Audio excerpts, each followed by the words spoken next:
Hey guys, what's up? So in this quick video I'm going to show you how you can change speed on TikTok. So I'm in TikTok camera, and before recording you have this option here. You can tap here.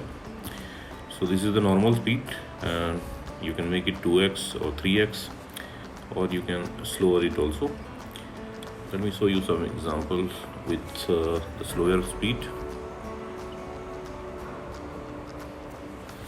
Okay, let's see the video.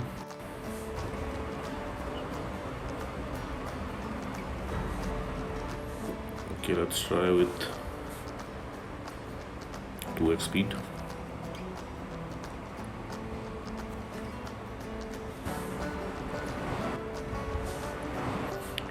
Okay, let's go to normal speed again.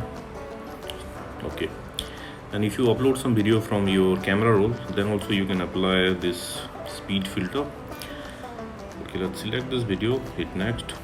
Okay, now on the bottom right corner you will see this speed option. Just tap there. Okay, and again you will see the speed option. You can make it slower or faster, likewise. So that's it guys. Likewise, you can change speed on TikTok. So thanks for watching the video guys. See you in the next video.